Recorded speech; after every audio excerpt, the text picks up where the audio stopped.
Desde el otrora poderoso líder de un cártel, cuya familia cree que está siendo torturado en una prisión de Estados Unidos, hasta el capo de la droga que sufrió múltiples enfermedades mientras estaba detenido en Estados Unidos, los líderes de los cárteles son sometidos a todo tipo de tratos duros mientras están encarcelados. En este video, desvelaré las experiencias de los líderes de los cárteles encarcelados en Estados Unidos. Joaquín El Chapo Guzmán. La captura de Joaquín El Chapo Guzmán, el 8 de enero de 2016, marcó el principio del fin de uno de los capos de la droga más conocidos del mundo. Tras años eludiendo a las autoridades, el Chapo fue finalmente detenido por infantes de marina mexicanos en una espectacular redada en Los Mochis, Sinaloa. Tras su captura, el gobierno mexicano se enfrentó a la presión de Estados Unidos para extraditar a Guzmán. Hacía tiempo que Estados Unidos quería llevarlo ante la justicia por su papel en inundar de drogas las calles estadounidenses y llevar a cabo innumerables actos de violencia.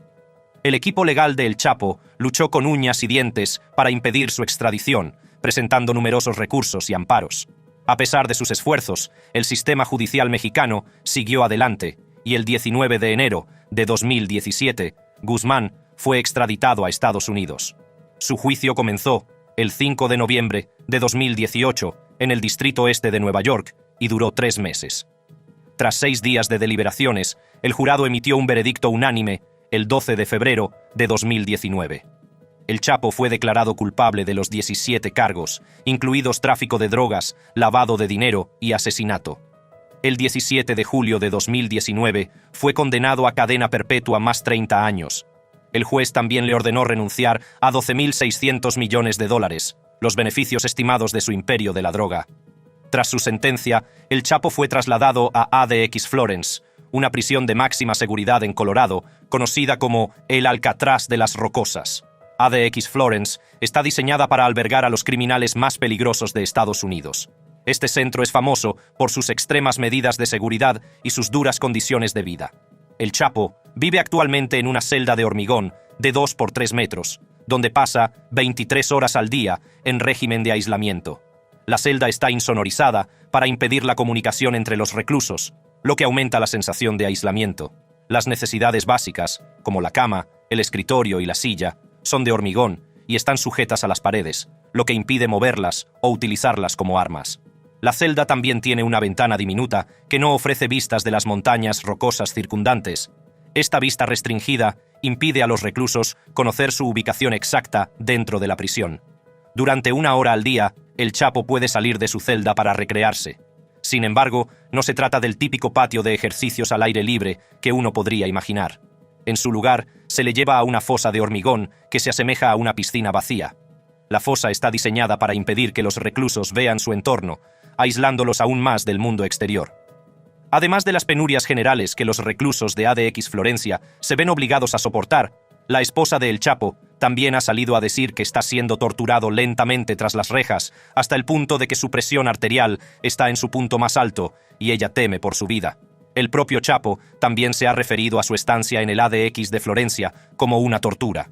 El Chapo se ve obligado a gestionar un problema de salud entre rejas, pero su sufrimiento palidece cuando se compara con el de este próximo capo de la droga. Gilberto Rodríguez Orejuela. El viaje de Gilberto Rodríguez Orejuela al oscuro mundo del crimen comenzó en los años 70, una época en la que Colombia se estaba convirtiendo rápidamente en el centro del tráfico mundial de drogas. La década de 1970 marcó la formación del Cartel de Cali, un grupo de bandas de narcotraficantes organizadas por Gilberto, su hermano Miguel, José Santa Cruz Londoño y Helmer Herrera. Gilberto, conocido por su mente calculadora y estratégica, se ganó el apodo de El Ajedrecista. El Cartel de Cali se centró inicialmente en la marihuana, pero pronto se diversificó hacia el tráfico de cocaína, más rentable, durante la década de 1980. Se calcula que en sus mejores tiempos controlaban el 80% del mercado de cocaína estadounidense y el 90% del europeo. Tras la desaparición de Pablo Escobar, el gobierno colombiano se centró en acabar con el Cártel de Cali. En el verano de 1995, el presidente Ernesto Samper envió un grupo de trabajo conjunto, denominado Bloque de Búsqueda, formado por altos mandos de la policía y comandos de élite. Este grupo de trabajo declaró una guerra sin cuartel contra los cárteles de la droga. El 9 de junio de 1995, Gilberto fue detenido por la Policía Nacional Colombiana en un espectacular asalto a una casa en Cali. La redada fue meticulosamente planeada y Gilberto fue encontrado escondido en un compartimento secreto detrás de un televisor. En octubre de 2002, Gilberto fue puesto en libertad por orden judicial, alegando buena conducta y participación en programas de trabajo y estudio. Sin embargo, su libertad duró poco. En marzo de 2003, las autoridades colombianas volvieron a detenerlo en Cali, acusándolo de dirigir el cártel desde la prisión. Tras su nueva detención, el gobierno colombiano se enfrentó a la creciente presión de Estados Unidos para extraditarlo. Estados Unidos había advertido hacía tiempo que quería llevar a Gilberto ante la justicia por su papel en la inundación de las calles estadounidenses con cocaína. En diciembre de 2004, Gilberto fue extraditado a Estados Unidos. Su hermano, Miguel Rodríguez Orejuela, también fue detenido y extraditado a Estados Unidos. Los hermanos se enfrentaban a una serie de cargos, entre ellos conspiración para importar cocaína y blanqueo de dinero. El 26 de septiembre de 2006, Gilberto y Miguel se declararon culpables de conspirar para importar cocaína a Estados Unidos. Los hermanos confiscaron $2.100 millones en beneficios ilegales, y Estados Unidos no acusó a 6 de sus familiares de blanqueo de dinero y obstrucción a la justicia. Ambos fueron condenados a 30 años de prisión, pero en noviembre de ese mismo año se les impuso una pena adicional de 87 meses. Las dos penas de prisión se impusieron simultáneamente. Rodríguez Orejuela fue enviado a cumplir su condena a la Institución Correccional Federal de Butner, un centro de seguridad media de Carolina del Norte. Durante su estancia en prisión, Gilberto sufrió una serie de problemas de salud, entre ellos 2 infartos, cáncer de colon y próstata y COVID. Aunque no hay pruebas que respalden las afirmaciones, algunos creen que Gilberto no recibió la mejor atención posible entre rejas. Finalmente, el 31 de mayo de 2022, murió en el centro médico de la prisión de Butner, Carolina del Norte, a la edad de 83 años. La causa de la muerte fue un linfoma, según un comunicado emitido por la familia. El siguiente es un capo de la droga que probablemente pase el resto de sus días corriendo la misma suerte que el Chapo. Darío Antonio Usuga David. Darío Antonio Usuga David, más conocido por su alias Otoniel, nació el 15 de septiembre de 1971 en la región noroccidental de Colombia. Sus primeros años de vida estuvieron marcados por la pobreza y las escasas oportunidades, algo habitual entre los nacidos en las zonas rurales de Colombia. La afiliación de Darío a la delincuencia organizada comenzó en 2005, cuando empezó a trabajar para Daniel Rendón Herrera, líder del grupo narcotraficante Los Urabeños. Los Urabeños, también conocidos como el Clan del Golfo, era una de las organizaciones delictivas más poderosas de Colombia. Otoniel se convirtió en el líder del Clan del Golfo en 2009, tras la muerte de su hermano Giovanni en una redada policial. Bajo el liderazgo de Otoniel, el Clan del Golfo amplió sus operaciones y su influencia. Estaban implicados en todo tipo de actividades, desde el tráfico de drogas hasta la minería ilegal y la trata de seres humanos. Sus acciones le valieron el título de el narcotraficante colombiano más violento e importante, desde Pablo Escobar, según la Fiscalía Federal de Nueva York. El Clan del Golfo, bajo el mando de Otoniel, era responsable de una gran parte de la cocaína que entraba en Estados Unidos y Europa. Otoniel consiguió eludir su captura durante muchos años, pero las autoridades colombianas no cejaron hasta apresarlo. En 2015, la BBC informó de que 1.200 policías antidroga colombianos participaron en la persecución de Otoniel. El Departamento de Estado de Estados Unidos ofreció una recompensa de $5 millones por información que condujera a la detención de Otoniel, y la Policía Antitráfico colombiana lanzó octavillas desde helicópteros ofreciendo la misma recompensa. A pesar de estos esfuerzos, Otoniel siguió en libertad, utilizando su amplia red de informantes y pisos francos para ir un paso por delante de las autoridades. En octubre de 2021, las fuerzas militares colombianas capturaron a Otoniel en una remota zona montañosa. En el momento de su detención, era el narcotraficante más buscado de Colombia. Fue extraditado a Estados Unidos en mayo de 2022. En agosto de 2023, Otoniel fue condenado a 45 años de prisión en Nueva York. La juez de distrito estadounidense, Dora Irizarry, encargada de dictar su sentencia, reveló que había enviado casi 100.000 kilogramos de cocaína a Estados Unidos mientras ejercía de líder del Clan del Golfo. La captura, extradición y condena de Otoniel marcó el final de una era de terror para muchos en Colombia y fuera de ella. Actualmente, se encuentra confinado entre los muros de ADX Florencia, la misma prisión que alberga a El Chapo. También está siendo sometido al mismo duro trato y aislamiento. Mientras Otoniel operaba en Colombia, el siguiente líder del cártel causaba estragos en México. José María Guizar Valencia. El viaje de José María Guizar Valencia en el oscuro mundo del crimen organizado comenzó pronto y rápidamente ascendió en las filas del infame cártel de los Zetas.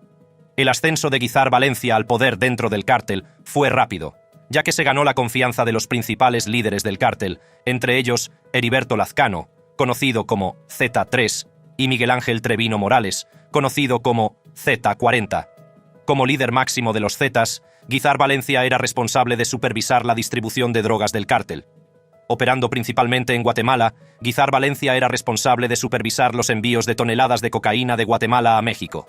Coordinaba el transporte de la cocaína desde el sur de México hasta Coahuila, México, asegurándose de que la droga llegaba a su destino final en Estados Unidos. La escala de sus operaciones era enorme, con millones de dólares en moneda estadounidense pasando por sus manos, utilizados para pagar nuevos envíos de cocaína. Las actividades delictivas de Guizar Valencia no se limitaban al tráfico de drogas. También estaba muy implicado en el tráfico de armas de fuego y en el contrabando de grandes cantidades de dinero en efectivo. El dinero obtenido de la venta de cocaína en Estados Unidos se utilizaba para comprar armas de fuego, que luego se introducían de contrabando en México para armar a los soldados del cártel. La investigación sobre las actividades de Guizar Valencia comenzó en enero de 2010, cuando las autoridades policiales empezaron a descubrir el funcionamiento interno del cártel de los Zetas. A pesar de estar acusado y fugado durante muchos años, Guizar Valencia consiguió eludir su captura. Sin embargo, su suerte se acabó el 9 de febrero de 2018, cuando las autoridades mexicanas y el ejército lo detuvieron en Ciudad de México. Tras su detención, Guizar Valencia renunció a la extradición y fue enviado a Estados Unidos para hacer frente a los cargos que se le imputaban. El 20 de diciembre de 2021, Guizar Valencia se declaró culpable de conspiración para poseer con intención de distribuir 5 kilogramos o más de cocaína y conspiración para cometer lavado de dinero. El 15 de noviembre de 2022, el juez de distrito Richard A. Schell sentenció a Guizar Valencia a 480 meses en una prisión federal. Estar en una prisión federal significa que Guizar estará rodeado de personas que han cometido delitos similares, y mientras que algunos de ellos pueden ser sus aliados, otros pueden ser enemigos vengativos. Guizar no saldrá pronto, pero no puede decirse lo mismo del próximo jefe del cártel, Eduardo Arellano Félix. Eduardo Arellano Félix nació y creció en Culiacán, Sinaloa, México. Junto con sus hermanos Benjamín, Ramón y Javier, y su hermana Enedina, Eduardo ascendería al poder como figura clave del cártel de Tijuana. Eduardo, conocido como el Doctor por su formación médica, no era un soldado más del cártel. Su inteligencia y su mentalidad estratégica le distinguían y le convirtieron en uno de los miembros más conocidos de la organización Arellano Félix. El cártel de Tijuana se convirtió rápidamente en una de las organizaciones de narcotraficantes más poderosas y violentas de México. Las operaciones del cártel eran complejas y a gran escala, e incluían el contrabando de miles de toneladas de marihuana, cocaína, heroína y metanfetamina a Estados Unidos. Eduardo desempeñó un papel importante en estas operaciones, utilizando sus conocimientos para mejorar las técnicas de contrabando del cártel. Eduardo participaba en la planificación de la logística del cártel, asegurándose de que las drogas cruzaran la frontera sin problemas y de que el dinero volviera a las cuentas de la organización. Su habilidad para eludir a las fuerzas de seguridad y mantener las operaciones del cártel le convirtieron en un valioso activo para sus hermanos. El cártel de Tijuana era famoso por su brutalidad. Bajo el liderazgo de Eduardo y sus hermanos, el cártel fue responsable de innumerables asesinatos, secuestros y actos de violencia. Ramón Arellano Félix, conocido como el más despiadado de los hermanos, dirigía el brazo ejecutor del cártel, llevando a cabo golpes contra rivales y cualquiera que amenazara sus operaciones. Eduardo, aunque no era tan violento públicamente como Ramón, estaba profundamente implicado en la planificación y ejecución de estos actos violentos.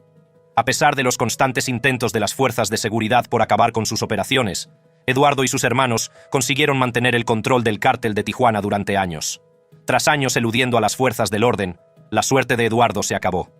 En octubre de 2008, la Policía Federal Mexicana, gracias a un chivatazo, lo localizó en Tijuana, Baja California. Eduardo, buscado por Interpol en 180 países, era un objetivo de alto valor.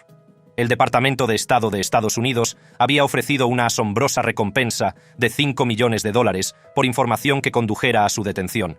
Cuando la policía se acercó, Eduardo no se rindió sin luchar. A pesar de tener cerca a su hija de 11 años, se enzarzó en un tiroteo con las autoridades, pero al final fue capturado. En los días siguientes a su detención, Eduardo fue recluido en un centro de alta seguridad en México. Comenzaron los procedimientos judiciales y las autoridades estadounidenses no tardaron en solicitar su extradición. Eduardo se enfrentaba a cargos de blanqueo de capitales y tráfico de drogas en Estados Unidos.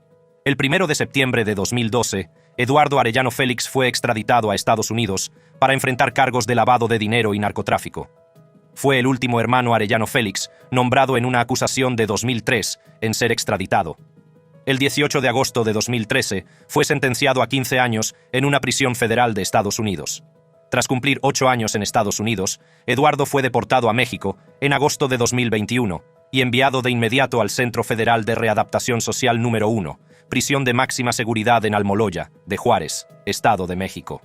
A continuación, un jefe de cártel que pasó de ser temido por todos a cumplir una condena de 4 décadas. Francisco Hernández García.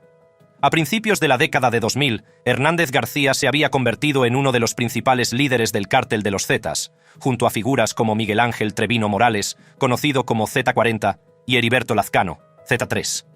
El papel de García fue importante en la expansión de las operaciones del cártel, especialmente en el tráfico de drogas. Bajo el liderazgo de Hernández García, el cártel estableció una compleja red que garantizaba el transporte sin problemas de cargamentos de grandes cantidades de cocaína desde Guatemala hasta México. Desde allí, la droga se distribuía por todo Estados Unidos, generando millones de dólares en ingresos. Se calcula que el cártel de los Zetas, bajo el liderazgo de Hernández García, trasladó varios miles de kilogramos de cocaína a Estados Unidos, inundando las calles con la mortífera droga. Los millones de dólares generados por la venta de drogas en Estados Unidos se canalizaban de vuelta a México, donde se utilizaban para financiar nuevas actividades delictivas. El ascenso de Hernández García en el cártel de los Zetas estuvo marcado por la violencia y la crueldad. Su estilo de liderazgo era brutal y era conocido por su disposición a utilizar la violencia para conseguir sus objetivos. Esto le convirtió en una figura temida dentro del cártel y en uno de los principales objetivos de las fuerzas de seguridad. En enero de 2010, las fuerzas de seguridad iniciaron una amplia investigación sobre las actividades del cártel de los Zetas. Hernández García fue identificado como una pieza clave del cártel. La Administración para el Control de Drogas y el Departamento de Investigaciones de Seguridad Nacional encabezaron la operación, trabajando incansablemente para reunir pruebas y construir un caso contra García y sus asociados. La búsqueda de García duró varios años, ya que era un maestro en el arte de eludir la captura. Sin embargo, en 2014 se lanzó una redada coordinada para capturar a García. En la operación participaron múltiples agencias y tuvo lugar en varios lugares. El 20 de diciembre de 2021, García se declaró culpable de los cargos que se le imputaban. El juez de distrito, Richard A. Eschel, presidió el caso, asegurándose de que se hiciera justicia. Hernández García fue finalmente condenado a 480 meses en una prisión federal. Hernández García cumple una larga condena, pero palidece en comparación con el tiempo que pasará entre rejas el próximo capo de la droga. Jorge Eduardo Costilla Sánchez. Jorge Eduardo Costilla Sánchez, nacido el 1 de agosto de 1972 en Matamoros, Tamaulipas, México, comenzó su carrera lejos del mundo del crimen organizado. Inicialmente, se desempeñó como policía municipal en Matamoros de 1992 a 1995. Sin embargo, pronto decidió emprender un camino más peligroso. Sánchez dejó su puesto en las fuerzas del orden y se unió al Cártel del Golfo a finales de los 90. Bajo la tutela de Osiel Cárdenas Guillén, el entonces líder del Cártel del Golfo, Sánchez ascendió rápidamente. Conocido por su carácter intrépido, se convirtió en un lugarteniente de confianza dentro de la organización. Sánchez participó en diversas actividades delictivas, como tráfico de drogas, blanqueo de dinero y enfrentamientos violentos. Su reputación de brutalidad y eficacia le valió varios alias, como el Cos, Costi, Sombra y George 20. En 1999, las actividades delictivas de Sánchez llamaron la atención de las fuerzas de seguridad estadounidenses. En un dramático incidente, Sánchez y otros miembros del cártel se vieron envueltos en un enfrentamiento con agentes de la DEA y el FBI en Matamoros. Armados con rifles AK-47, apuntaron con sus armas a los agentes y amenazaron con matarlos. A raíz de este incidente, Sánchez fue procesado en Estados Unidos por actividades de narcotráfico y por amenazar a agentes de las fuerzas de seguridad estadounidenses. En 2009, el Departamento del Tesoro de Estados Unidos sancionó a Sánchez en virtud de la Ley de Designación de Cabecillas Extranjeros del Narcotráfico. Esta ley prohibió cualquier actividad comercial con él y congeló sus activos en Estados Unidos, estrechando aún más el cerco sobre su imperio criminal. En septiembre de 2012, Sánchez fue detenido por la Marina Mexicana en una operación cuidadosamente planificada. Sorprendentemente, fue capturado sin disparar una sola bala. En 2015, tras pasar casi 3 años bajo custodia mexicana, Sánchez fue extraditado a Estados Unidos. El proceso de extradición fue largo y complejo, e implicó negociaciones entre los gobiernos mexicano y estadounidense. A su llegada a Estados Unidos, Sánchez se enfrentó a una serie de cargos, entre ellos tráfico de drogas, blanqueo de dinero, asesinato y agresión. El gobierno estadounidense le acusó de ser uno de los principales líderes del Cártel del Golfo, responsable del contrabando de grandes cantidades de cocaína, marihuana y metanfetamina a Estados Unidos. La acusación también detallaba su participación en violentos enfrentamientos con las fuerzas del orden, incluido el tristemente famoso enfrentamiento de Matamoros en 1999. En 2022, tras un largo proceso judicial, Jorge Eduardo Costilla Sánchez fue condenado a cadena perpetua. El juez también le ordenó pagar una sentencia de decomiso de $5 millones, que representan una fracción de los enormes beneficios generados por sus actividades de narcotráfico. A continuación, el jefe de un cártel fue detenido de la forma más inesperada imaginable. Héctor Palma Salazar. Héctor Luis Palma Salazar comenzó su vida delictiva como ladrón de coches, un delincuente de poca monta que buscaba una salida a sus duras circunstancias. Sin embargo, las ambiciones de Palma eran mucho mayores que robar coches. Sus actividades delictivas pronto llamaron la atención del Cártel de Guadalajara, una de las organizaciones de narcotraficantes más poderosas de México en aquella época. El cártel estaba dirigido por el tristemente célebre Miguel Ángel Félix Gallardo. Gallardo vio potencial en el joven Palma y lo reclutó como pistolero. Este fue el comienzo de la andadura de Palma en el mundo del crimen organizado. Palma no tardó en demostrar su valía a Gallardo. Su crueldad le convirtió en un activo inestimable para el cártel. Palma se separó del Cártel de Guadalajara a finales de la década de 1980. Se puso en contacto con Joaquín El Chapo Guzmán e Ismael El Mayo Zambada García, formando una alianza que acabaría dando lugar a la creación del Cártel de Sinaloa.